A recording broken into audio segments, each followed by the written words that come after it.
Hello everyone, and welcome back to Jacoby's Library. I'm Zach the Winter Warlock, and in this series we've been reading all the books I've collected so far in my extensive Skyrim Let's Play, The Adventures of Jacoby, so be sure to check that out as well. Today's book is called Aevar Stone-Singer, and it recounts a story from the old Skull, dealing with the All-Maker and a mystical baddie. So yeah, it's a pretty cool story. Get to learn some cool lore, very much pertaining to Solstheim, which we are in right now in the Let's Play, The Adventures of Jacoby. So yeah, without further ado, Aevar Stone-Singer. Aevar Stone-Singer. Sit quietly, child, and listen, for the story I tell you is a story of the ages.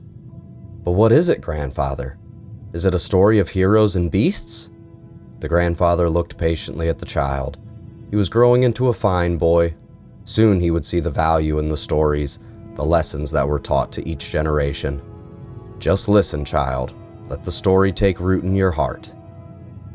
In a time before now, long before now, when the Skull were new, there was peace in the land.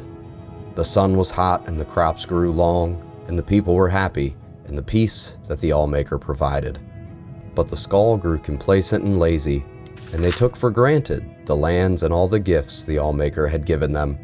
They forgot, or chose not to remember, that the adversary is always watching, and that he delights in tormenting the All-Maker and his chosen people. And so it was that the adversary came to be among the Skull. The adversary has many aspects. He appears in the unholy beasts and the incurable plague. At the end of seasons, we will know him as Thartag the World Devourer. But in these ages, he came to be known as the Greedy Man. The Greedy Man, that is what we call him, for to speak his name would certainly bring ruin on the people, lived among the Skull for many months. Perhaps he was once just a man, but when the adversary entered into him, he became the Greedy Man, and that is how he is remembered. It came to be one day that the powers of the Skull left them. The strength left the arms of the warriors, and the shaman could no longer summon the beasts to their side. The elders thought that surely the All-Maker was displeased, and some suggested that the All-Maker had left them forever. It was then that the Greedy Man appeared to them and spoke. "You of the Skull have grown fat and lazy. I have stolen the gifts of your All-Maker. I have stolen the oceans, so you will forever know thirst. I have stolen the lands and the trees and the sun, so your crops will wither and die. I have stolen the beasts, so you will go hungry. And I have stolen the winds, so you will live without the spirit of the All-Maker. And until one of you can reclaim these gifts, the Skull will live in misery and despair. For I am the Greedy Man, and that is my nature." And the Greedy Man disappeared. The members of the Skull spoke for many days and nights. They knew that one of them must retrieve the gifts of the All-Maker, but they could not decide who it should be. "I cannot go," said the elder, "for I must stay to lead the Skull and tell our people what is the law." "I cannot go," said the warrior, "for I must protect the Skull. My sword will be needed in case the Greedy Man reappears." "I cannot go," said the shaman, "for the people need my wisdom. I must read the portents and offer my knowledge." It was then that a young man called Aevar lifted his voice. He was strong of arm and fleet of foot, though he was not yet a warrior of the Skull. "I will go," said Aevar, and the Skull laughed. "Hear me out," the boy continued. "I am not yet a warrior, so my sword will not be needed. I cannot read the portents, so the people will not seek my counsel. And I am young and not yet wise in the ways of the law. I will retrieve the gifts of the All-Maker from the Greedy Man. If I cannot, I will not be missed." The Skull thought on this briefly and decided to let Aevar go. He left the village the next morning to retrieve the gifts. Aevar first set out to retrieve the gift of water, so he traveled to the Water Stone. It was there the All-Maker first spoke to him. "Travel west to the sea, and follow the swimmer to the waters of life." So Aevar walked to the edge of the ocean, and there was the swimmer, a black horker, sent from the Allmaker. The swimmer dove into the waters and swam very far, and far again. Aevar was strong, though, and he swam hard. He followed the swimmer to a cave, swimming deeper and deeper, his lungs burning and his limbs exhausted. At last, he found a pocket of air, and there, in the dark, he found the waters of life. Gathering his strength, he took the waters and swam back to the shore. Upon returning to the Waterstone, the Allmaker spoke, "You have returned the gift of water to the skull. The oceans again will bear fruit, and their thirst will be quenched." Aevar then traveled to the Earthstone, and there the Allmaker spoke to him again. "Enter the cave of the hidden music, and hear the song of the earth." So Aevar traveled north and east to the cave of the hidden music. He found himself in a large cavern, where the rocks hung from the ceiling and grew from the ground itself. He listened there and heard the song of the earth, but it was faint. Grabbing up his mace, he struck the rocks of the floor in time with the song, and the song grew louder until it filled the cavern and his heart. Then he returned to the Earthstone. "The gift of the earth is with the skull again," said the Allmaker. "The lands are rich again, and will bear life." Aevar was tired. As the sun burned him, the trees offered no shade, and there was no wind to cool him. Still, he traveled on to the Beast Rock, and the Allmaker spoke. "Find the good beast, and ease his suffering." Aevar traveled through the woods of the Insaphir for many hours until he heard the cries of a bear from over a hill. As he crested a hill, he saw the bear, a Falmer's arrow piercing its neck.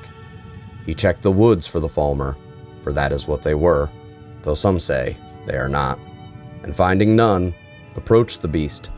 He spoke soothing words and came upon it slowly, saying, "Good beast, I mean you no harm. The Allmaker has sent me to ease your suffering." Hearing these words, the bear ceased his struggles and laid his head at Aevar's feet. Aevar grasped the arrow and pulled it from the bear's neck. Using the little nature magic he knew, Aevar tended the wound, though it took the last bit of his strength. As the bear's wound closed, Aevar slept. When he awoke, the bear stood over him, and the remains of a number of the Falmer were strewn about.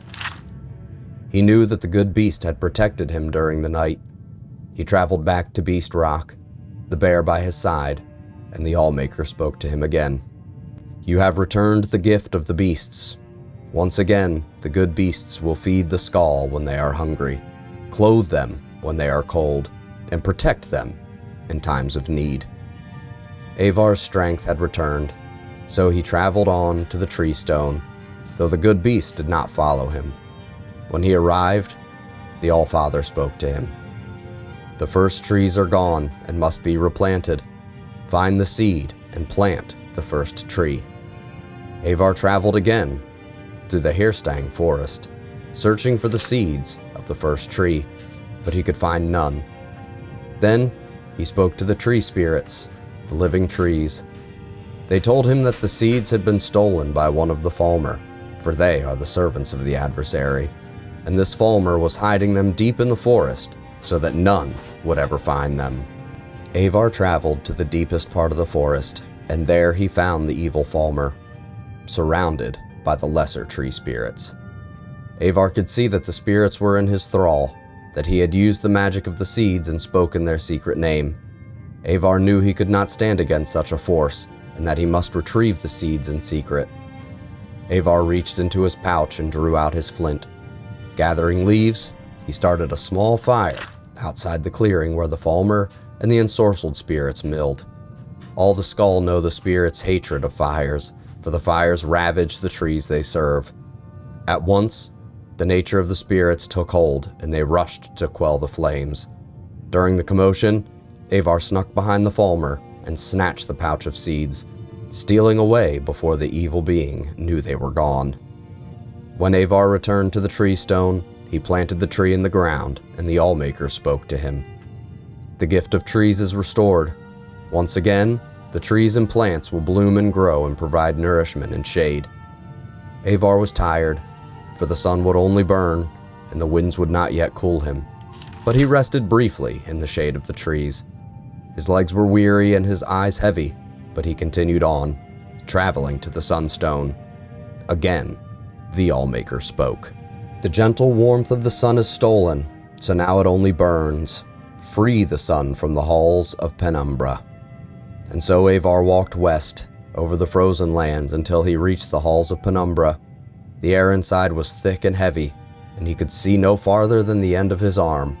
Still, he felt his way along the walls, though he heard the shuffling of feet and knew that this place held the unholy beasts who would tear his flesh and eat his bones. For hours he crept along until he saw a faint glow far at the end of the hall. There, from behind a sheet of perfect ice, came a glow so bright he had to shut his eyes, lest they be forever blinded. He plucked the flaming eye from one of the unholy beasts and threw it at the ice with all his might. A small crack appeared in the ice, then grew larger. Slowly the light crept out between the cracks, widening them, splitting the ice wall into pieces. With a deafening crack, the wall crumbled, and the light rushed over Aevar and through the halls. He heard the shrieks of the unholy beasts as they were blinded and burned. He ran out of the halls, following the light, and collapsed on the ground outside. When he was able to rise again, the sun again warmed him, and he was glad for that. He traveled back to the Sunstone where the Allmaker spoke to him. The gift of the sun is the skulls once again. It will warm them and give them light. Aevar had one final gift he had to recover, the gift of the winds. So he traveled to the Windstone, far on the western coast of the island. When he arrived, the Allmaker spoke to him again, giving him his final task. Find the greedy man and release the wind from its captivity. So Aevar wandered the land in search of the greedy man. He looked in the trees, but the greedy man did not hide there, nor did he hide near the oceans or the deep caves, and the beasts had not seen him in the dark forests. Finally, Aevar came to a crooked house, and he knew that here he would find the greedy man. "Who are you," shouted the greedy man, "that you would come to my house?" "I am Aevar of the Skull," said Aevar. "I am not warrior, shaman, or elder. If I do not return, I will not be missed. But I have returned the oceans and the earth, the trees, the beasts, and the sun, and I will return the winds to my people, that we may feel the spirit of the Allmaker in our souls again." And with that, he grabbed up the greedy man's bag and tore it open. The winds rushed out with gale force, sweeping the greedy man up and carrying him off, far from the island. Aevar breathed in the winds and was glad. He walked back to the Windstone, where the Allmaker spoke to him a final time.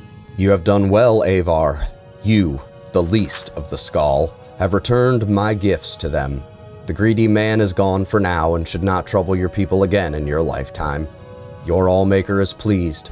Go now and live according to your nature." And Aevar started back to the Skull village. "And then what happened, grandfather?"